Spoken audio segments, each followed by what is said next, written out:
Accolades. Casual Geographic. Why Harambe's death was the right choice for the wrong reasons. Now, if you wanna hear my opinion to it, because most of the time I will laugh, but I have a guess in that the zoo would be sued if the child that actually fall in would have died. And this would meant that the zoo loses a lot of, well, money and maybe even the gorilla gehege. So I think that's that, but that's just a guess of mine. Let's just see what this professional has to say about it, and let's start. And by the way, Harambe's death, I just don't know enough about it to actually get a real opinion about it, except I don't like it when animals die just because humans fuck up. Let's just say it like that. If you want to inflict emotional damage on a millennial, remind them that the Harambe kid either is or is about to be a teenager. In a couple months, it'll be a year short of a decade since the gorilla was prematurely perp-walked off the census. And despite being named after a Swahili term for coming together, Harambe's death has been no less divisive. But the closer you get to the full story, with crucial context, the question becomes less of whether the zoo was right for turning the legacy of Bob Marley into a hashtag, and more of everything that went wrong to force the zoo to pull the trigger. Because Harambe's death was the right choice for the wrong reasons. Now hear me out, I'm not blaming the gorilla, in fact quite the opposite. Literally everyone involved but the gorilla ultimately failed him, and in about 10 minutes I'm gonna show you just how horrendous Harambe got done. Yeah, so the thing is, he's already arguing a lot of pretty interesting things, because at the end of the day, he's for it, but also the reasons... Yeah, it's I guess, okay. Same 10 minutes it took for them to end him. Flashback to 2016. Eggs were $1.68, a light skin in Under Armours was no-scoping entire teams, and Kanye was still Kanye.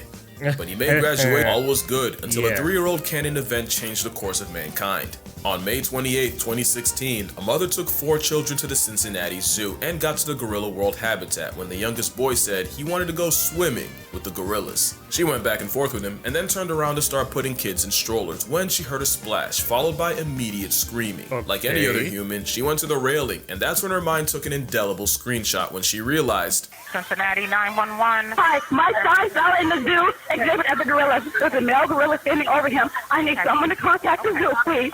He's dragging my son. I can't watch this. In an unfortunate case of free will, the 3-year-old climbed the 3-foot fence, army crawled through 4 feet of bush, and before anyone could grab him and save the time, I love the unfortunate case of free will.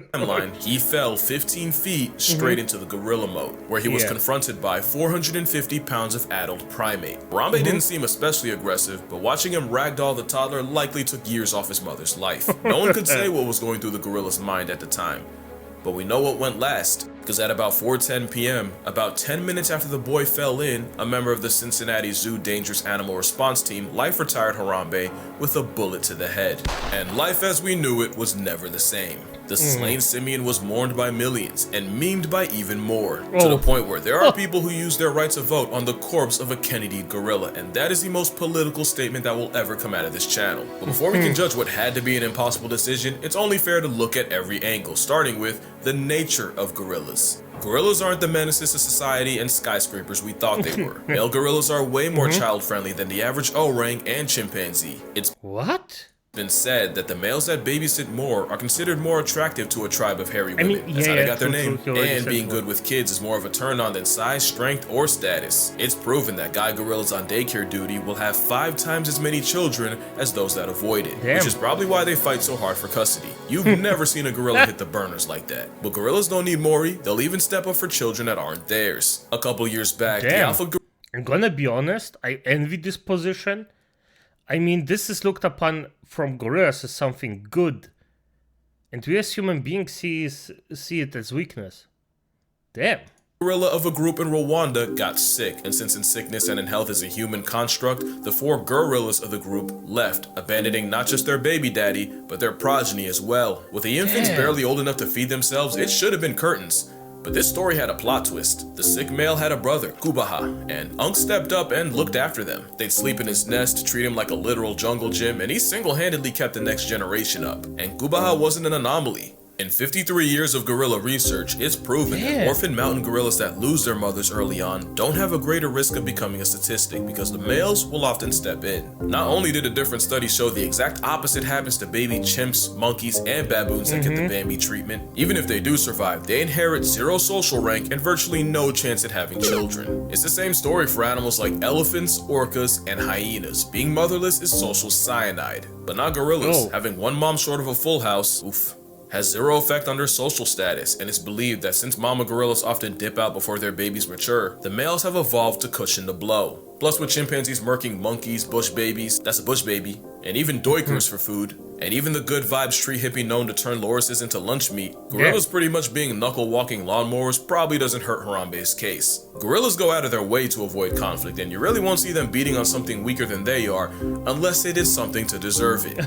But there's always a but. The rules of nature often change when you're talking about captivity. A wild orca has apparently never depulsed a person, but those confined to a glorified fishbowl have a body count. Pandas normally mate, date, and procreate no less than the average black bear, but those in captivity often get less play than Helen Keller's Spotify. In captivity, yeah, that's the thing. Animals behave very differently when they are captured than out in the wilds.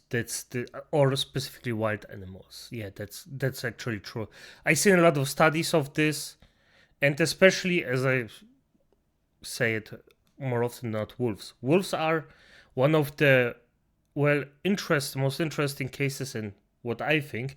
They have literally a very, very extremely different way of actually behaving in captivity than out of captivity. In captivity, they behave with the typical alpha, strength, just bully somebody else to show that you are stronger than them, while on the outside, they behave more like fathers in their group.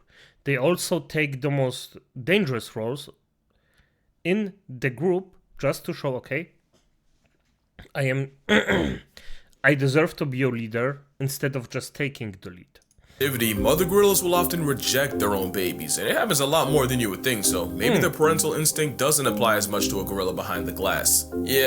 No, because if I had a nickel for every time someone's son ended up in a gorilla enclosure, I'd already have 2 nickels by the time player number 3 decided to keep the tradition alive and airdrop himself to the gorilla grotto. On August 16th, 1996, another 3-year-old fell nearly 24 feet into the Brookfield Zoo gorilla exhibit. In a scene you've definitely seen before, 8-year-old Binti Draw climbed down to the boy, cradled him in her gorilla arms for nearly 60 feet, and gently placed him at the employee entrance where officials could get him. But what you might not know was that Binti was one of those gorillas rejected by her mother and was hand-raised by humans. Part of this raising meant her caretakers had to train her to be a mother once she became pregnant with the same baby riding shotgun while she rescued the boy. Part of this training included handing off her baby to staff for checkups, so there was low-key an argument as to whether this was an actual gorilla guardian angel or just an animal doing what it had been trained. Well, almost a decade earlier in 1986, 5-year-old Levin Merritt followed the same script, falling into the gorilla pit and knocking himself all the way out. And 25-year-old Yumbo stood protectively over the boy.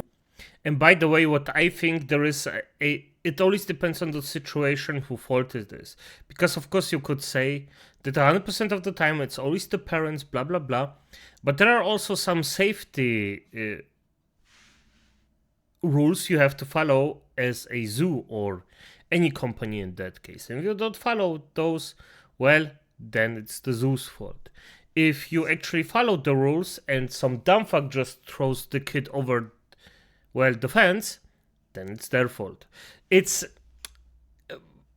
just on a case-to-case basis, in my opinion. So boy, gatekeeping any other gorilla from him, and when the child regained consciousness and cried out, instead of matching his energy, the silverback calmly led his family to a small hut on the other side of the enclosure. But unlike Binti, Yumbo wasn't human-raised or trained in childcare. This was actual gorilla free will that looked after the injured kid. So now you might be confused, because if you were on the fence on the Harambe happening, hearing about their social psychology and the gorilla history lesson would have surely kicked you onto the Harambe side. Well, every gorilla's different, so let's talk about the story of Harambe, before he became a hashtag. Harambe was born in the Gladys Porter Zoo in Brownsville, Texas, May 27th, 1999, meaning he had just turned 17 when he got sniped. Just like Binti, he was also rejected by his mother Kayla when he was only 3 weeks old. So zoo director Jerry Stone hand-raised Harambe, taking him home. The tiny gorilla was by all means his family. Jerry was actually the one to help Harambe's grandparents settle in after they arrived from Africa, and he was even there at Harambe's birth, cutting the umbilical cord. He changed diapers, got up at midnight to feed him. Nobody had put in more Harambe hours than Jerry.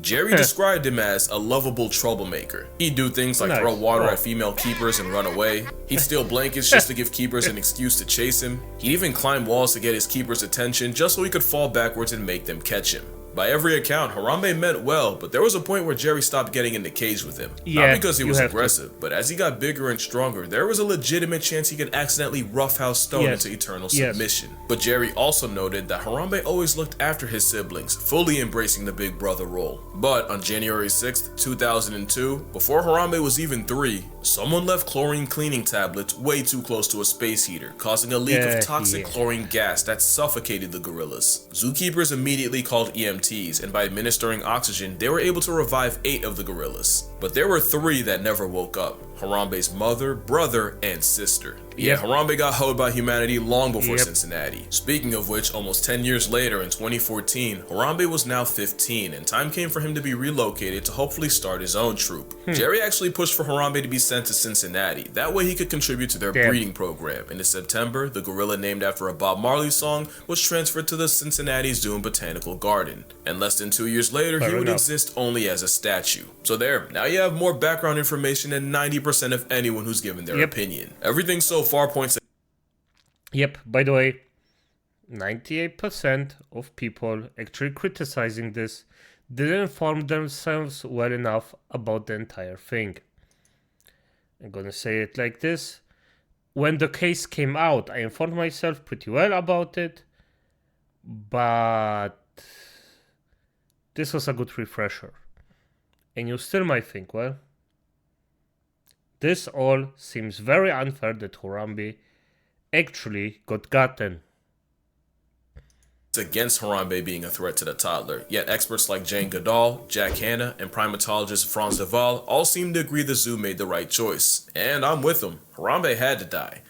But why? Basically, it was the best of a bad situation. A lot of people say tranquilizers, but tranks don't work the same way they do on TV. It can take 10 minutes to take effect, even longer when the animals turned up. There was a story of 2 polar bears wandering too close to town in Churchill, Manitoba, and the first bear was slept and put in polar bear jail. Yes. But the second bear had no reaction to the same trank. If anything, it probably made him mad. But the real reason tranquilizing wasn't an option. This is Cha-Cha, Cha-Cha the chimp. Cha-Cha went full Caesar and escaped the Yagiyama Zoo in Japan, and I want you to see what happened the moment he got darted. That man was a second away from becoming an Instagram reel. Animals don't understand the concept of anesthesia, but they do understand getting shot in the back, and in those 10 minutes to take effect, Harambe could have been the most dangerous gorilla outside of Hollywood. The next option would have been trying to have a keeper rescue the kid while distracting Harambe, but here's the thing. The moment the kid fell in, zoo officials signaled for all the gorillas to come inside. The 2 females complied, but Harambe, he was also using free will. Clearly he wasn't in the mood to cooperate. The last argument is that Harambe wasn't hurting the kid. In fact, it looks like he was protecting him. I actually agree. I think the father instinct was doing a lot of heavy lifting, but here's the thing. Harambe was a 450-pound immature teenager who never had a kid or was trained for it. He could have killed that kid completely by accident. This isn't 25-year-old Yambo. Young gorillas play rough, and one hard pull could rip his arm out of the socket, and too hard of a drag could bash the 3-year-old's head against a rock. Also, Harambe was clearly stressed out. The situation was a time bomb. The little boy freaking out and screaming, suddenly running away, or even just looking Harambe in the eye could have been enough to light the fuse. And speaking of time, don't forget, that kid was in gorilla custody for 10 minutes. Might not seem like much to you, but let it be your bloodline. 10 minutes will feel like and cost you 10 years. Now, what they should have done, in my non-professional online opinion, was get anyone who wasn't a keeper, paramedic, or zoo vet, get him out of there, form a perimeter, something. I feel like all this could have been avoided if you didn't have a whole coliseum yelling at my mans. Silent game would have been golden, but at that point, it was too late for all that, and so the last option meant erasing an endangered species and future father. I don't like it, you don't like it, nobody's happy, but let's be real. Think about what the conversation would be if that kid became a chalk outline right there. Well, I can tell you, because it's happened. November 4th, 2012, Pittsburgh Zoo. Mother lifts her 2-year-old over the railing for a better view. Mother ignores several... See, mother lifts over the rail. There we have it. But this also looks pretty fucked up. Like, really? I hope this is glass. No, if he said... No, this isn't glass. Down here, yes, you can clearly see the reflection, but here and here it doesn't look like it.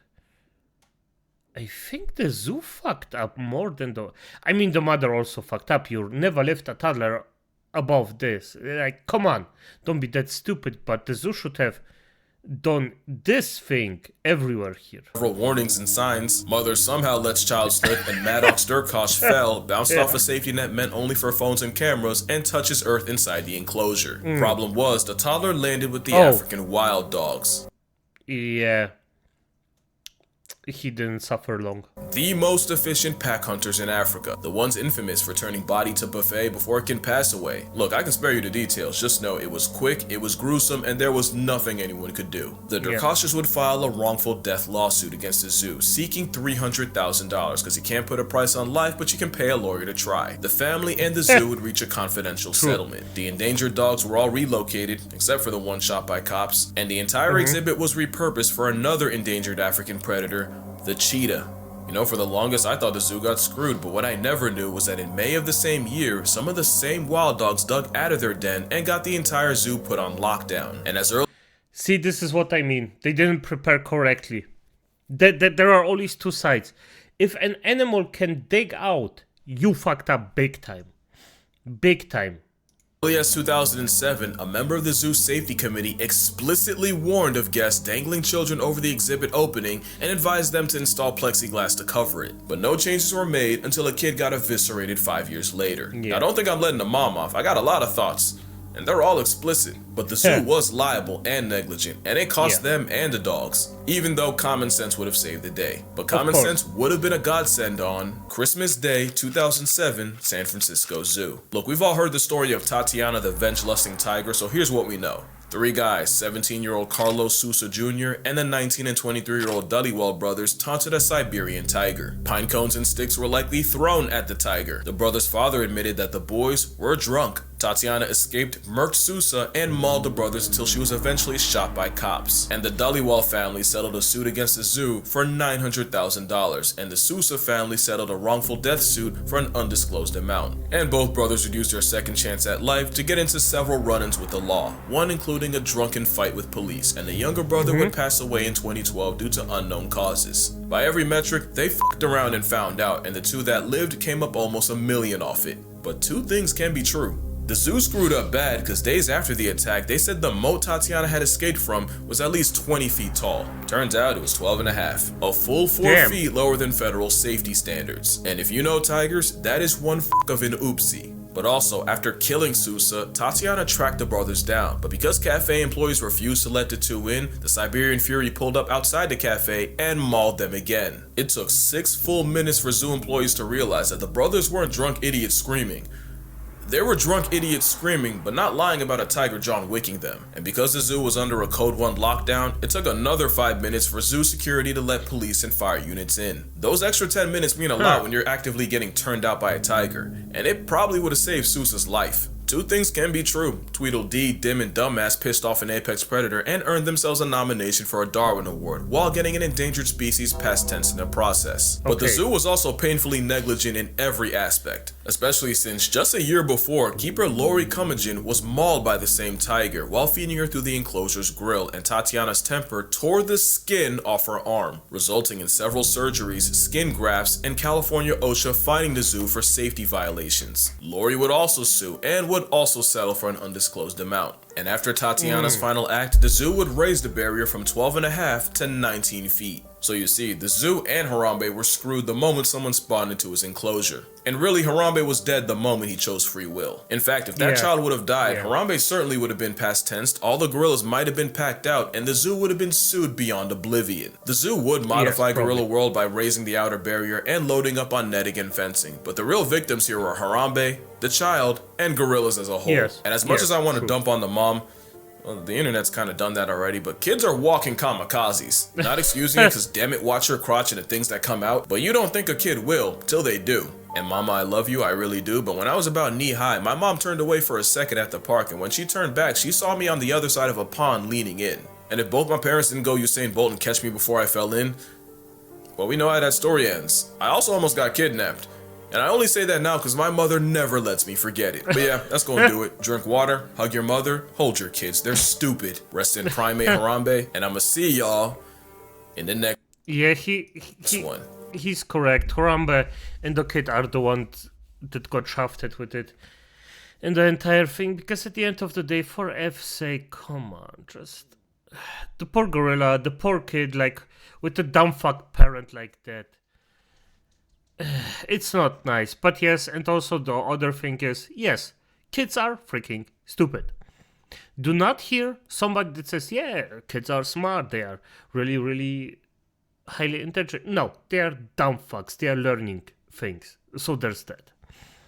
But as it is, acolytes, good night.